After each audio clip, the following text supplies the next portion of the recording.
art scroll, the art scroll, it's 40B1 on the right side. Okay. It's Oma Rabbi Elazar. We started yesterday. Maybe today we'll move a certain amount to it. Oma Rabbi Elazar. Ein shviyat mischalelet ela derech mekach. We spoke about in the Mishnah. The Mishnah says that the problem of buying an etrog from an uneducated Jew is because once you buy the etrog, let's say you set up the sale in a way that's not violating the prohibition of doing business with Shemitah produce. Let's say you didn't do it in the normal way of sale. It does it appropriately. The sale, let's say, is done appropriately, but there's a different issue. What's the issue? The issue is the money that the Am Ha'aretz is going to receive for the etrog. That's the issue we're worried about. The Am Ha'aretz, uneducated Jew, is going to receive for the etrog. That's the issue. If you're the educated Jew who bought the etrog, you're going to treat the etrog properly with the proper laws of Shemitah, proper sanctity, whatever the laws are regarding the etrog. And the etrog was from a field that was hefker. The field was open for anybody to take. It wasn't locked. It wasn't guarded. It was done right.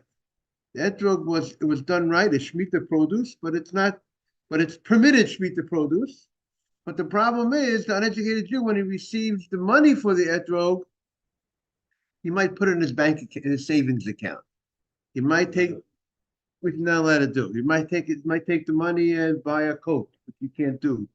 For the money that's received for the Shemitah produce is like the Shemitah produce itself. You can't take Shemitah produce and exchange it for items that are going to last past the Shemitah year, like a coat, these type of things. It's more for things that are going to be consumed, like food, or like oil. Those are the things that you could go ahead and use the Shemitah produce for. You can't use the Shemitah produce, or the money that was received for Shemitah produce, because the money that was received for Shemitah produce has the sanctity of the Shemitah produce itself. And therefore, it has restricted limitations of what it can be used, and we're afraid he's not going to use it properly. That's what we said in the Mishnah. I mean, it seems that maybe we might suspect him that he's not, he's uneducated. He might not realize the severity of the matter. Like when the Mishnah stated, it's a serious problem. It's a serious problem, a violation of, it's a biblical mitzvah. It's a violation of the Torah, of one of the commandments of the Torah. But the commandments of the Torah is that the Shemitah produce be used for food purposes. And so it seems there would be a biblical prohibition, and we want to protect the seller from biblical prohibition. And one of the ways to protect him is by not buying from him. Buy from him after the Shemitah. Don't buy from him during the Shemitah, because you're setting him up for failure. You're setting him up for the penalty. The penalty we're going to see, the Gemara is going to bring. Sometimes the Torah says that he might become poor as a result of. And sometimes it's most probably like mida keneged mida. You think you're going to make money. You want to make money in not in a kosher way. You want to use the Shemitah produce not in a kosher way. So what?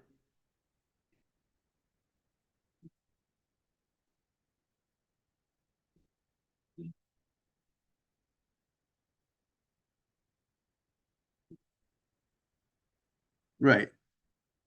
So even if the person doesn't know, and let's say even if you'll say that it's not intentional that he's violating the laws, but nevertheless you're setting him up for a sin, right? Because good morning, Mark. Morning, Rabbi.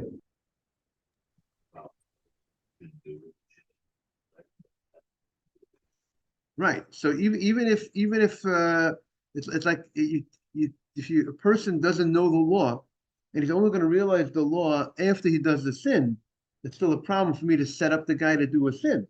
Meaning, Mr. Haight, we're discussing, Mark, the uneducated Jew that we're afraid to buy an etrog during the Shemitah year from, because we're setting him up for a sin because he might use the money not in a halachic way. So the issue is, there's two possibilities. Either one, see the way the commentary says over here, he's not educated in the laws of Shemitah well, and not only that, he doesn't give the laws, he doesn't treat it the way he's supposed to treat it. So therefore, he's a person that even if you would tell him the law, we're not confident that he's going to follow the law. Just like if you buy produce from an Amoretz, you buy produce from an uneducated Jew, we're afraid there's a certain percentage of them are not following the law to take off Maaseh. When you sell, not the Shemitah year produce, non-Shemitah year produce, we have a responsibility to take off Maaseh. You're not supposed to be selling food without you as a seller take off the Maaseh types first. But there's a minority of the uneducated Jews that are not doing what they need to do. They're defiant. What? Right. I presume. Good morning, Simon. Welcome back. I presume back in the old days, the common farmer most probably was not so educated. That's what I would say, unless you had a yeshiva in town, you had a shul nearby. It takes and therefore they were spending their time in the farm from early in the morning to late at night, unless I presume that would be the common farmer that did not go to a yeshiva education. And if there was no synagogue in the near area, if there's no yeshiva in the near area, where is he going? Most likely, he did not get too much education. Yeah, but here the question is: he could be a farmer, but he's not educated as in proper Torah education. He's uneducated. Uneducated in general. His level of education is, there's the translation of such an ignoramus is a very strong word, but meaning, you understand, an ignoramus is he's not educated. So we're talking about a person who was very much not educated, and also, but he's not. We're talking about, even if you'll tell him the law, this person that we're talking about, even if you tell him the law, he's a type of person that is not sensitive enough to. Doesn't appreciate the law enough. We have a lot of people like that in this world that we're living in today, that they're not sensitive to the law. You could tell them that's the law, but they're not following the law. So this group of people we're talking about, I think the Gemara in Brachot discusses identify what is this Amaret, what type of person, what's his background. Good morning, Jaime. Morning, Rabbi. Morning. So we're saying that this uneducated Jew, his level of appreciation of, it's not just that he's uneducated. The fact that he's uneducated puts him in a certain spot that he does not have appreciation of certain laws, that even if you'll tell him the law, might not follow the law. And being that's the case, the people that are more educated, have a responsibility not to set him up for. Jaime, you were getting a wave from Mark on that deal. Mark was waving to you. That was the concern, that the educated Jew, the buyer, can't buy from an uneducated Jew produce if you're going to set him up for sin that he's the type of person that doesn't keep mitzvot doesn't take many mitzvot in a serious fashion. So therefore, that's the issue that we got. So now the Gemara is talking about, as we started yesterday, we said that there's a power. We said that you could, by buying produce, not only, the Shemitah produce retain its holiness when you buy it. We said that the holiness transfers to the money that was given to the seller, And the money also has to be used in a similar way of the produce itself that has to be used during the Shemitah year, can't be stored away for savings, and so on. The Gemara now wants to know what is the way to create the holiness on the money? Is it only if I take Shemitah produce and I buy and I pay and I sell it? Therefore, that's the case that the money becomes holy. What about if I take Shemitah produce and I don't sell it? And I want to redeem the Shemitah produce on money that I have in the house. I want to say that the sanctity of the Shemitah produce should go on the money in the house. Would that money also, now the Shemitah produce will still remain sanctified even if I do that process and I say I want the Shemitah produce to go to transfer to the money in my house. The Shemitah produce will still retain its sanctity. The question is, would the money also become sanctified when I do such a thing? That is the question. I know the money. Rabbi, review with Jaime yesterday the challenge that we had about the difference between the Ekdesh and the Shemitah. Right.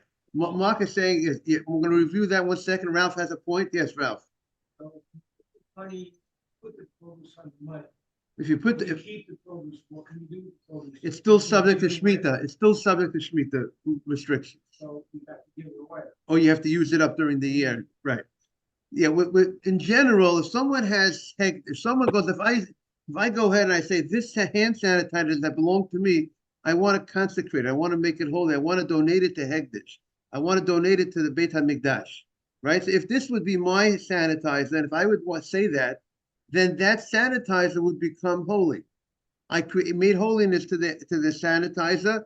What holiness? Now I made it. I by me stating that I want to give something that belongs to this item. Now it's consecrated. Now it becomes holy. It's not mine anymore. Now it belongs to Hegdish. If I want it back, if I want to get it back, I say, this is the best sanitizer in town, and I want it back. What do I need to do to get it back? I have a way to do it. I could pay for it, but I have to add a fifth in the redemption. If I want to, let's say this costs $5, but if I got to add a fifth on the deal, I go to Hegdish, say, Hegdish, you know what? I have $5 plus a fifth, and here it is, and then I'll get my sanitizer back, and then I could use the sanitizer for personal use. Until then, it belongs to Hegdish. It would be a big sin for me to use something that belongs to Hegdish for personal use, right? But once I redeem it, now it's mine. Right, it's a fifth. You have to add a fifth as cost for redeeming the item. If you don't redeem it and you sell it, and then the proceeds will go to Hegdish, and then the item, if I want to sell it to Ralph, I'll take the hand sanitizer. You can sell it to Ralph, and Ralph now will own the hand sanitizer. Rabbi, for lack of a better term, if you pay a 20% tax Exactly. on the It's a promote. Let's go with a 20% promote, so we make it comfortable for you real estate people. Got it. Okay, so that's the it would be $6 to cleanse it. To redeem. If you want it back, bring it back. To bring it back to you. If you don't bring it back to you, compare Hekdesh with right, because Shemitah doesn't have the same characteristics. Right, but Shemitah, even if the Gemara, if this is an etrog of Shemitah, and I want to go ahead and redeem the etrog onto money in my house, the etrog will still remain holy. In contrast to this item, when I redeem Hegdesh, the item that I redeemed is no longer holy. I could use it for personal use. There's no restrictions apply for the item that I redeemed from Hegdish. Correct, Simon? It's no more sanctity. The sanctity is totally removed as a result of redeeming it. However, by etrog, if I have an etrog free, what's it? It's not a free ride, as David said. You're paying for it. But here, even if I want to pay for it, if I want to redeem the Shemitah etrog, the Shemitah etrog onto money, the etrog will still remain holy. You can never remove the holiness from the original produce that grew during Shemitah. And the restrictions, the limitations that you have for Shemitah produce will apply forever for that Shemitah produce. That's what Mark wants to point out. But It's not really, and again, I use the word holy, but it's really restriction is the it's key. restricted, right? But here, this It's what possibility you is can't do with it. right. But here, when I redeem it, the question of the Gemara is, can I transfer the sanctity? And not only transfer it, that means that both will be now holy by just merely saying, I want this money that I have in my possession. I want the sanctity of the etrog to go into this money that I have in my possession. Does that work? Does that have the ability to create sanctity on the money? Or the only way I could create sanctity on the money is with Shemitah produce if I sell the Shemitah produce. If I sell it to Mark for $50, so then the $50 now becomes that's the given. The given, we're working with a given. The given is that when you make a sale of Shemitah produce, the money becomes sanctified. That's the given. And it becomes and the money is sanctified and the produce is sanctified. Here the question of the Gemara is, can I create sanctification on the money the same way I could do by Hekdesh? I could make the sanctification on the money. Morning, Mark. Can I do it also with Shemitah produce? I want to redeem, put the money onto the Shemitah produce onto the money. So that's the issue of the Gemara, and that's what the Gemara is going to be discussing. You're going to see something interesting later in the Gemara, that even though we said Shemitah produce remains, the Shemitah produce always remains holy, and then if you go ahead and you sell it, the money becomes holy, but you can make that money not holy. How? That money, if it goes and you buy something else with that money. If you go to the next step, I go ahead and I give Mark $50 for the etrog. Good morning. I give Mark $50 for the etrog. Now Mark got the $50. At this point, when it's by Mark, it's still considered sanctified the money, right? But if Mark goes ahead and he goes to the store and he buys meat with the money, food with it, he bought food with that money, so the food that he bought becomes sanctified, but now that money is no longer sanctified. So there's a way to cleanse it, as Jaime was saying that word, to make, or whatever, when someone says it's cleansing, to make that money once permitted, no restrictions apply. But the money has restrictions on the use. The person sees Not the the butcher. no, but again, once we reach that third step, that third guy doesn't have it. No, the guy that received money for that. Yeah, the guy who received the money for etrog, he can't buy clothes. Right. He can't buy, right. Can't put in the savings account. Exactly. But right. But it's only continued to the next item that was bought. But now if Mark takes that money and he buys meat with it, the meat now is saying. We said that what you could buy is food, and we said you could buy fuel for oil. We have to see other laws. Medicine, we said in the Gemara before, medicine would seem not you can't. And the money has the same status. Whatever you could do with the etrog, is the money, whatever you do with the etrog, is with the money. What do you say? If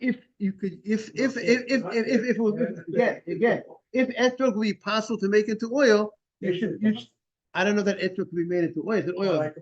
You could take olives and you make olives into oil, and you could use the oil. I could swap it for an olive and then take the olive and make it. So if I could do that, then I can get oil. Right, that would seem to be a way to do it. Right. I can eat. Exactly. Right, that's what it would seem. Again, we have to. There's the whole Hilchot Rambam, Hilchot Shemitah. There's the whole. It's not just but off the cuff. This is what.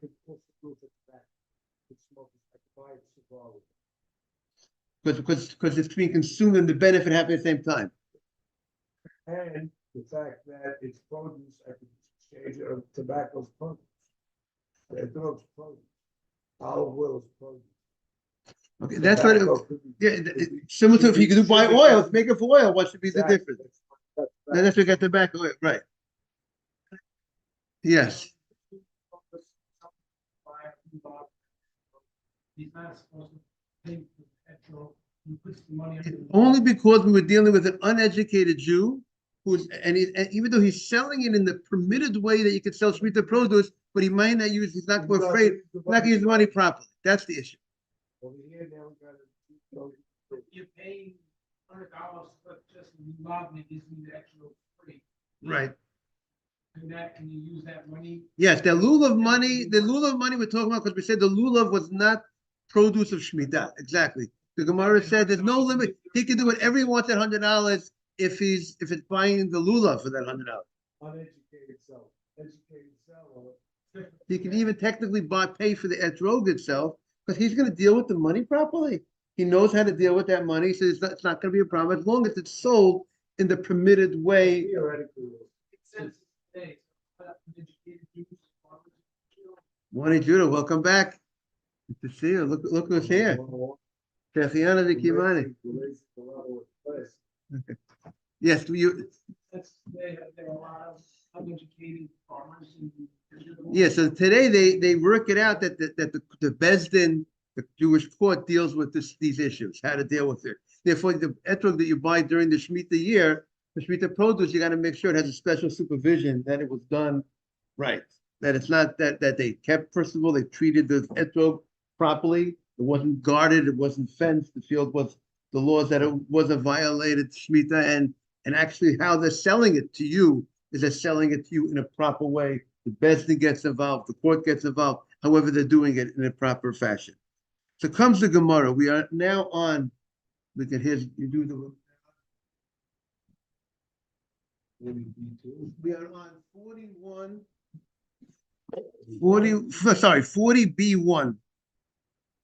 40B1. So the Gemara says the following. Amar Rabbi Eliezer, it's on the right side. Amar Rabbi Eliezer, Ein Shvi'it Mischalelet Ela Derech Mekach. If you want to go ahead, you're coming in, we're starting the speech, we'll jump right in. Shemitah produce the sanctity cannot be transferred to the money. And again, it's going to remain the sanctity on the produce, but to actually put it onto money, the only way, or some other item, is only derech mekach. Only if you buy something with that Shemitah produce, with that second thing that you bought, whether you bought another food, or whether or money was used to buy the Shemitah produce, the only way that Shemitah, that the money would get sanctity, only if you bought something with it. Not if you go ahead and say, I want to redeem the Shemitah produce onto the money. That's not good enough to create the sanctity. Where it works, but it works by Hekdesh, you can redeem it, and the sanctity goes on to the money. But right, it's exactly, nothing's happening here. Rabbi Yochanan says you have the ability to transfer the holiness of the Shemitah produce onto money, whether someone bought it from you, they gave you money, and the money was in exchange for an etrog, or even if it wasn't exchanged for an etrog, you just wanted to redeem the sanctity. You didn't go to anybody, there was no buyer and seller, it was just you, privacy of your own home. You said, I want the holiness of the etrog to go on this money that's in my house. Rabbi Yochanan says it works. You can create the sanctity can be transferred to the money that's in the house, and the etrog still remains whole. But the money also now has holiness. And we're going to see this difference, going to be difference between the sanctity of the etrog and the money. Because the etrog will always remain. You never can remove the sanctity of etrog. But the money can, you have the ability to remove the sanctity of the money. We're going to see.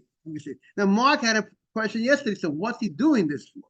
If he's not gaining anything on the deal, because you gain it, I want to carry apples to Jews. Put it on the money, bring the money. Right, right. So now you know there is a pasuk in the Torah. The Torah says, let's say you have an animal, you consecrated an animal for a korban. You had a nice ox, whatever, and you said, I want this animal, or a cow, I want this animal to be a korban. The Torah says, don't exchange that animal for another animal. Don't say, I want the holiness of this animal to go on to the other animal. Because if you consecrated this animal and there's no blemish in the animal, you call this holy.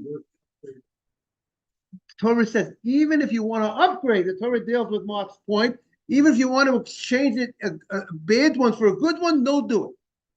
You recognize, and there's a lot of mussar you can think about, deal with, this is holy, even if they're not, figure out how to work with what you got, that's holy. Good morning. But the Torah says, what about if you went in and you tried to do it? Torah says, don't do it. Lo yachlifenu, don't exchange it. The pasuk says, if you do exchange it, they both are holy. So it's a very similar, they both become holy. Torah says, Lo yachlifenu, if you do change, v'hayahu t'murata yeh kodesh. Both animals will become holy. So it's a little similar. I wonder if the connection is like, maybe the guy is that type of guy. He thinks that he could transfer it. He was the 10th, right? So maybe the guy, perhaps, I wonder, maybe to address your issue is, maybe the guy thought I could go ahead and remove and throw onto the money. He wants, again, what does he say? What's the language that he said? He said it should be on, he says, I want these fruits to go onto this money like we read the similar way we redeem Hegdish. It could be the guy was thinking the same way the guy thinks I could retransfer holiness of an animal, of a korban, to another korban, to another animal, which he thinks he could transfer it and totally remove it, and he can't. So maybe that's what's happening here. Maybe this guy thought that, you know what, he doesn't want any restrictions with the etrog. He wants to just remove the shemitah issues on the etrog. It's much more user-friendly to have the money and deal with the money. You know what? I'm not interested in eating the etrog now. I'll take the money. I'll buy something else that I'm more interested in eating. I got a stomach ache from the etrog. Now, with all due respect to etrog, I want to go. I'll take the money and I'll buy something else with it. So let's say it's more user-friendly for him. So maybe that's what the guy was thinking, Mark. He was thinking like the guy who thought in the Torah that I can actually transfer the holiness of one animal onto another animal, and you can't do it. Meaning you can't remove the holiness of the first one, but you can add. You can't subtract.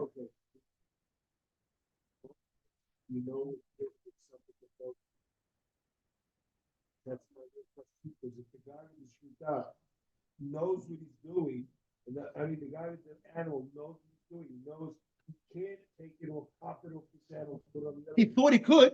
So then he doesn't know what he's doing. He doesn't. Right. He not that guy. He thought I could transfer. So he said, You think uneducated Jew? At least in this. The guy with Succah, educated or uneducated. Right. So now this again, you can have the different type of.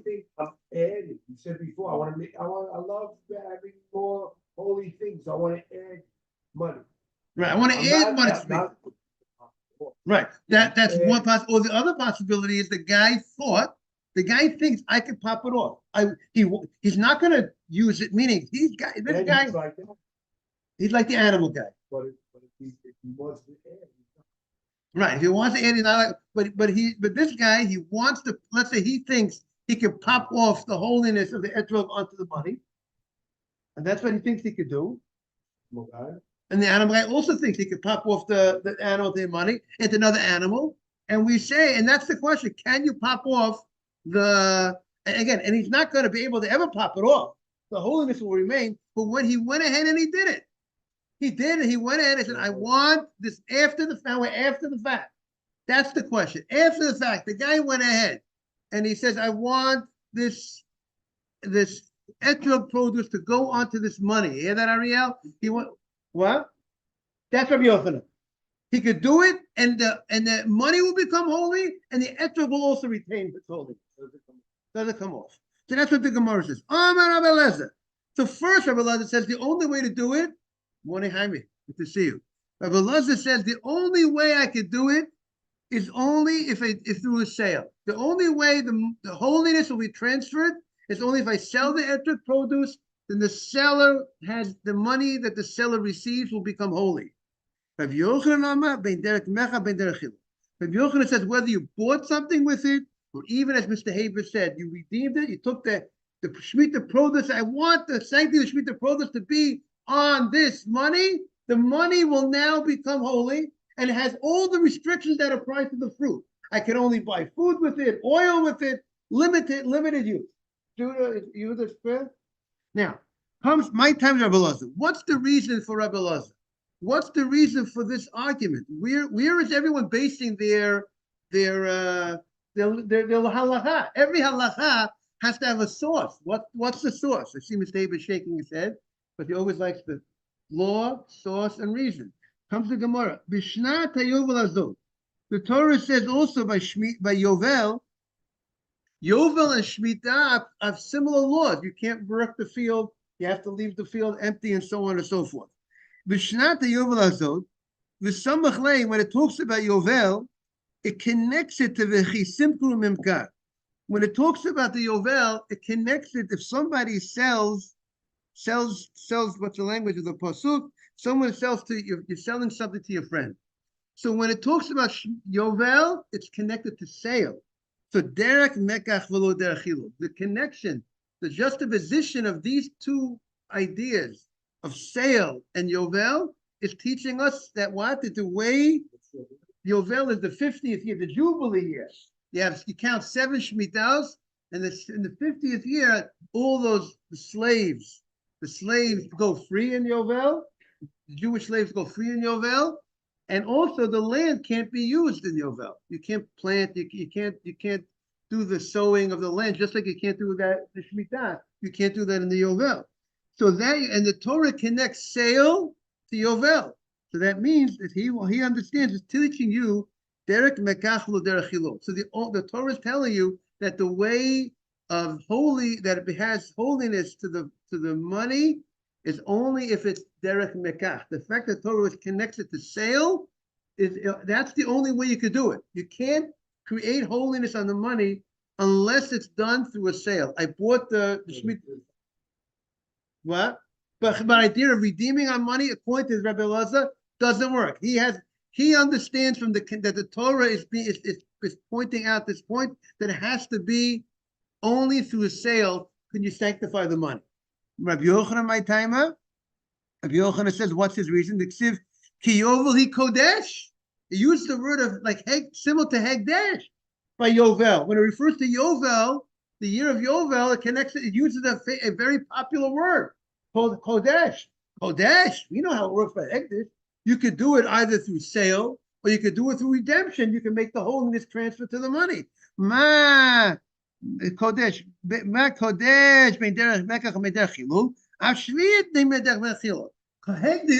you could transfer the holiness either through sale. If I sanctify this, then I sell it to Ariel, right? So now that money, that item is no longer holy.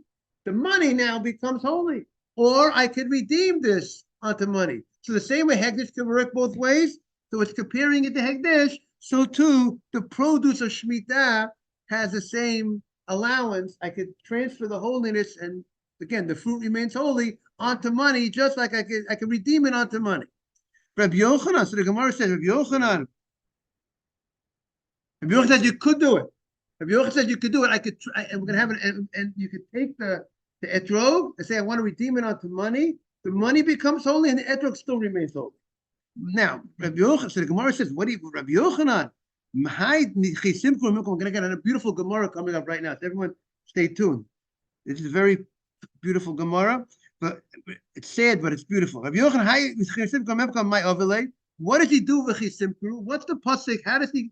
But the pasuk connects it to sale, which seems to indicate sale could transfer holiness, not on redemption. So he says the idea of the sale is come and teach you something else. Why does the Torah connect Yovel to a sale? Because it's saying if you don't keep Yovel, if you don't treat the produce right, you're going to be in trouble financially.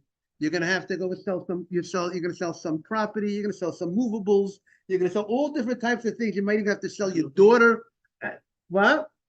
It's a penalty. The Torah is telling you there's a penalty if you don't treat Shemitah properly. There's a penalty if you don't treat the Yovel produce properly, and eventually he might have to sell himself as a slave if he doesn't get the message. He's supposed to get the message the first time that something something financially is not going right. He's supposed to wake up and say maybe he's not going right because he's not treating the Yovel right. He's trying to make extra money with Yovel produce. He's doing business where it's not kosher way. So if you're taking Yovel produce, which you're not supposed to be doing business with, because like Shemitah produce, there's only limited what you're allowed to do. There's restrictions on business. Normal business practice is forbidden. So if he doesn't keep the law, the Torah is telling you what's going to happen to him financially. That's what the pasuk is saying. Now I want to say we always have to say the flip side, the positive side. If that's the punishment for what? For not keeping Shemitah Yovel, we all know reward is always greater than punishment. That's the basic rule. It said that Hashem could remember a sin for 4 generations. When it comes to remembering chesed, for a minimum of 2,000 generations. The reward for good deeds is at least 500 times greater, but it's at least 500 times greater, 500 to 1. Is that great? Simon, 500 to 1? I mean, Hashem wants to give us reward. He's not looking to punish the Jewish people. Huh? Good odds, great deal, 500 to 1. And that's what the Gemara says. By the way, Rashi and Chumash, I think, brings this drasha, our Gemara right here, right? Rashi brings this on those psukim in the Torah. He says, come and see. It's a very nice, it's like a nice language. Come and see. The way of talking to someone. How big is Avak Shvi? What is Avak Shvi? The dust of Shemitah. It's not the main prohibitions of Shemitah. It's a lesser level prohibition. Meaning doing business with Shemitah produce is less than doing other things of the field directly in the field of Shemitah. And even things that are not the high level prohibition of Shemitah, look at the negative ramifications that a person has if he doesn't keep the laws of the dust of Shemitah. If a person goes ahead and he does business with fruits of Shemitah, he's going to sell his movable items, his kelav, the one who's doing the business, the one who's doing business. Now, it's a good point. What about the buyer? We have to know about the buyer, but it seems like we're focusing on the seller. Maybe the buyer doesn't know that it's, the guy is presenting it. He's presenting it, but let's say the guy is presenting it as non-Shemitah produce. I know it's Shemitah produce. You don't know it's Shemitah produce. I say it's not Shemitah produce. I'm not watching it. You know how to store it, whatever. You did it in a way. Mochi sells his items, his movables. He sells his utensils of his house, maybe other things, his furniture. Shenema, Bishna Tayoval Azot, Tashuva Isha Chuzato. It says he's gonna go, it says by Yovel, the laws of Yovel, and right afterwards it connects it to go ahead and sell. If you don't keep Yovel properly, then you're gonna be financial problems. This one. It's the law. That means people who are if you sold certain properties, you get that property back at Yovel. You only can sell the property until Yovel. Now, I just want to end with this point. No, it's connecting Yovel to sale. Then the next part it says, so it's talking about the Yovel year, and right next to Yovel, it talks about you're selling something. Why is the Torah telling you about why is the Torah connecting the law of sale to Yovel? Telling you if you don't treat the produce of Yovel properly, you're going to have to sell. By the way, when a person has to downsize and sell certain things, you sell your property, that's a bad sign. A person sells property and doesn't buy new property with the property, right? If a person just, downsizes and now I don't have that property anymore. And why did I sell the property? Because I needed to raise cash. That's a bad sign. If you sell property to make money, that's one thing. But because you need to make money to do business. But if you sell property just to raise cash because you have no cash, that's a big problem. Have a great day, everybody. Everyone should be blessed. We should have great blessings for keeping the laws.